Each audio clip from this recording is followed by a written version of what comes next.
Bonjour chers amis, Charles Blé Goudé est rentré en Côte d'Ivoire après tant d'années de souffrance à la CPI. À sa descente d'avion ce samedi 26 novembre 2022, on l'a vu embrasser la terre de ses ancêtres. C'était un moment fort.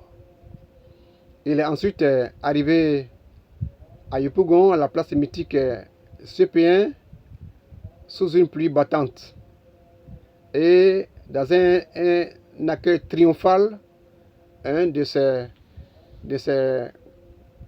militants, de ses partisans. Charles Blé Goudé, bienvenue en Côte d'Ivoire.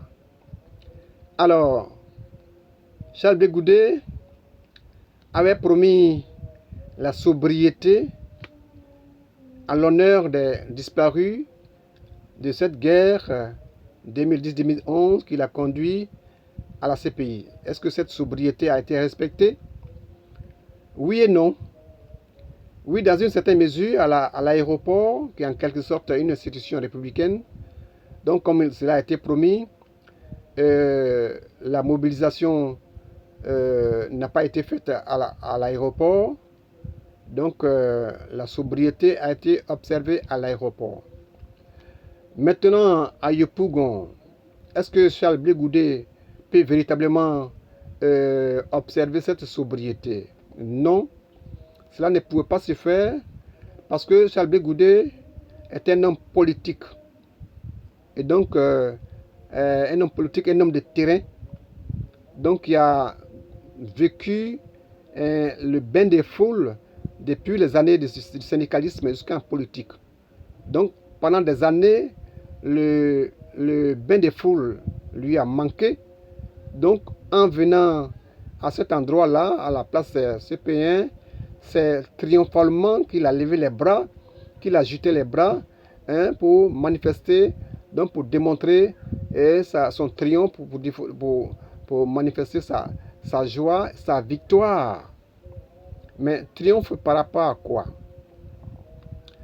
D'abord, triomphe parce que, selon la mythologie qu'on avait observée dès le départ, quand on voit la CPI, on ne revient pas. Et il avait écrit un ouvrage quand il est arrivé, et il a dit que de l'enfer, je reviendrai.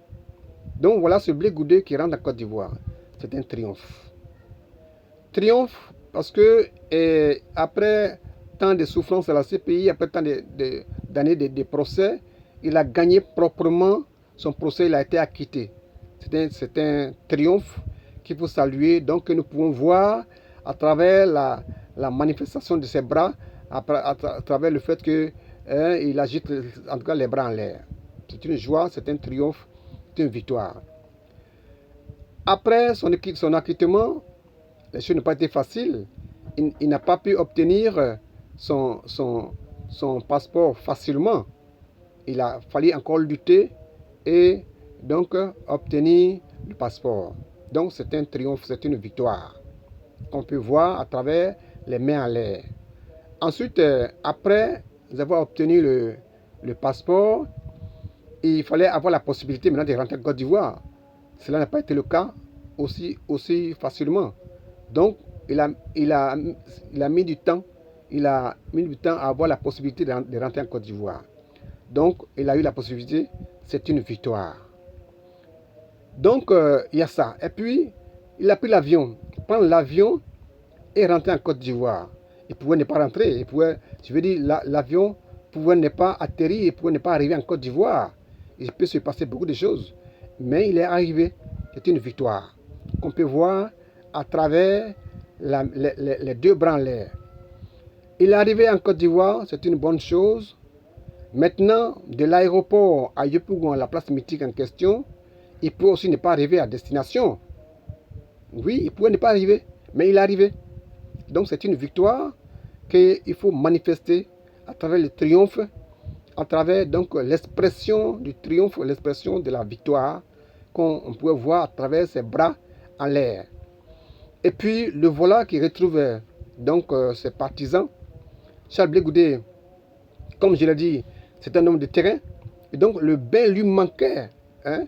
Parce que, bon, il était habitué à la foule, bain de foule, et tout cela lui manquait. Aujourd'hui, il retrouve donc cette foule-là, il se retrouve dans son élément, il se trouve dans son eau.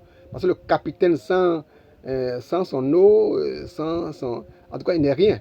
Donc, le voilà qui retrouve son terrain et, bon, sous une pluie battante qui bénit ce moment, de cette retrouvaille-là est une victoire. Et c'est cette victoire qu'on peut voir à travers les mains en l'air. Donc, Charles Blé Goudin ne peut pas être ce quelqu'un-là qui fait profil bas. Il ne peut pas. Dans les conditions dans lesquelles il arrive, les conditions qu'il a vécues, les conditions qui ont émaillé son retour, ben, sont des conditions de combat qu'il a gagné, surtout, en tout cas sur tous les hippodromes. Et donc, ce Charles Blé Goudin-là, il pouvait observer la sobriété à l'aéroport, mais à Yopougon, à Poy, je veux dire, à la place CP1, on ne peut pas observer un Blé Goudé faisant profil bas, je veux dire, observant une sobriété véritablement réelle. Non, non, il ne le pouvait pas. On le comprend. Parce que sans même dire un mot, Charles Blé Goudé, sa personne est politique. Sa personne est sonore, politiquement sonore. Et même on peut aller jusqu'à dire, même son squelette est politique. Donc on ne peut pas avoir un Blé Goudé qui va faire profil bas, aller à Yopougon, parmi une foule aussi, je veux dire, joyeuse, hein, dans un enthousiasme incroyable. Et puis bon, on le voit grise mine, bon, non, Blé Goudé ne peut pas être autre chose que politique. Bon, en tout cas, bienvenue Charles Blé Goudé. Et en tout cas, la Côte d'Ivoire t'attend pour prendre ta place. Nous espérons que, bon, quand tu vas te reposer, bon, on observe pour voir quel est le chemin, quelle est la danse que tu vas danser, puisque tu as dit que la danse est fonction, hein, du rythme du tam-tam. Bon, aujourd'hui, le tam-tam, tu le vois, tu l'analyses, tu l'apprécies, et c'est en fonction de ça, certainement, que tu vas danser. Donc, nous attendons cette danse. Merci et bienvenue, Charles Blé Goudé.